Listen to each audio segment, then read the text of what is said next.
చెల్లించే దిక్కే లేదు. మొత్తం రైతులంతా అప్పుల పాలైపోయారు.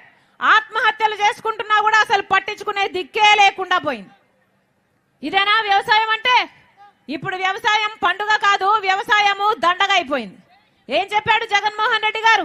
3,000 కోట్లతో ఒక ధర స్థిరీకరణ నిధి ఏర్పాటు చేస్తానన్నాడు జగన్మోహన్ రెడ్డి గారు. 3,000 కోట్లతో ఒక ధర స్థిరీకరణ నిధి ఏర్పాటు చేస్తానన్నాడు జగన్మోహన్ రెడ్డి గారు.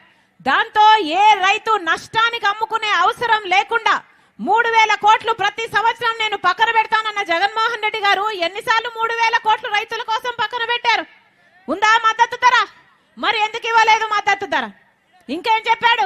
మేనిఫెస్టోలో 4,000 కోట్లతో పంట నష్టపోతే పంట నష్టపరిహారం కింద పక్కన పెడతానన్నాడు ప్రతి సంవత్సరము జగన్మోహన్ రెడ్డి గారు.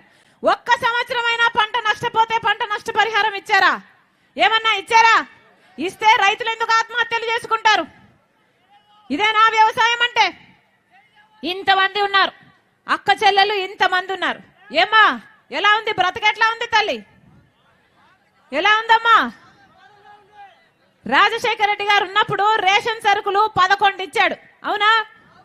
జగన్మోహన్ రెడ్డి గారు ఎన్ని ఇస్తున్నారు? 2 3 తల్లి? 2 సరిపోతున్నాయా? నూనె ధర, చక్కెర ధర అన్నీ పెరిగిపోయాయి. గ్యాస్ ధర, పెట్రోలు, డీజిల్ అన్నీ పెరిగిపోయాయి. ఆర్టీసీ ఛార్జీలు 5 సార్లు పెంచారు. కరెంటు ఛార్జీలు 7 సార్లు పెంచారు. మరి ఇల్లు ఎలా గడవాలి? ఏమ్మా ఇల్లు ఎలా గడుస్తుంది తల్లి? ఏం చెప్తారు జగన్మోహన్ రెడ్డి గారు?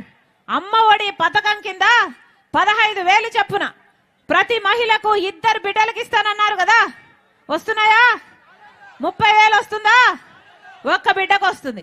అంటే ఏంటన్నా, ఇంకో బిడ్డ దత్తత ఇయ్యాలా? ఇంకో బిడ్డను ఇచ్చేస్తామా? దత్తతకి ఇచ్చేస్తామా? లేకపోతే చంపేసుకుందామా? ఏం చేసుకుందాం? ఆ బిడ్డను ఏం చేసుకోవాలి? జగన్మోహన్ రెడ్డి గారు సమాధానం చెప్పాలి. బటన్ నొక్కుతున్నాం అంటున్నారే జగన్మోహన్ రెడ్డి గారు. బటన్ నొక్కి డబ్బులు ఇస్తుంటే ఆ డబ్బులు దేనికి సరిపోతున్నాయమ్మా? దేనికైనా సరిపోతున్నాయా?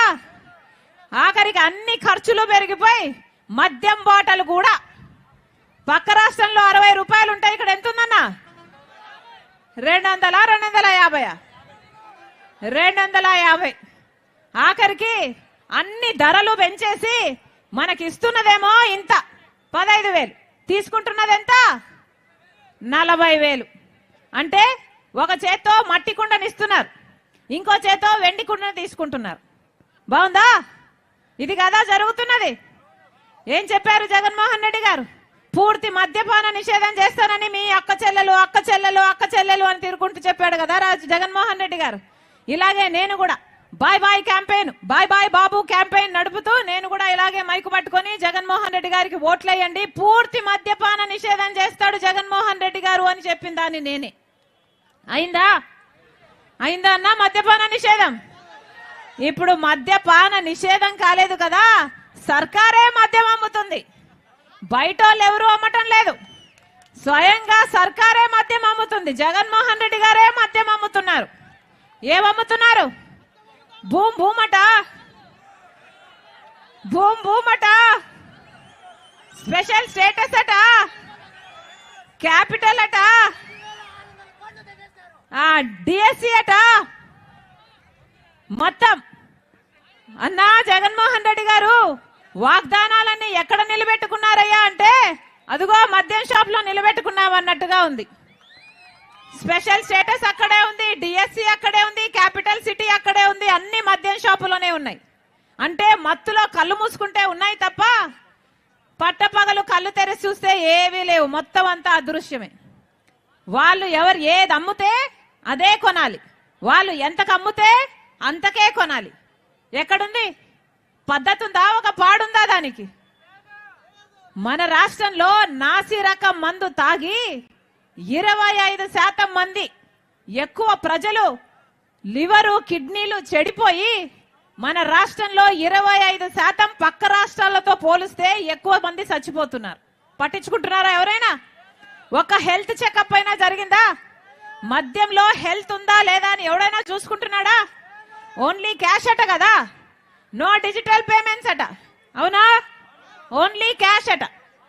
అంటే ఎవరు అమ్ముతున్నారు, ఎంతకు అమ్ముతున్నారు, ఎంత అమ్ముతున్నారు, స్టేట్ ట్యాక్స్ కడుతున్నారా, సెంట్రల్ ట్యాక్స్ కడుతున్నారా, దేనికి లెక్కలు లేవు. ఏమైనా ఆడిట్ ఉందా, హెల్త్ చెక్లు ఉన్నాయా, ఒక పద్ధతి లేదు, ఒక పాడు లేదు, ఏది లేదు. అంతా ఒక పెద్ద మాఫియా లాగా తయారై. నిజం కాదా? ఒక పక్కేమో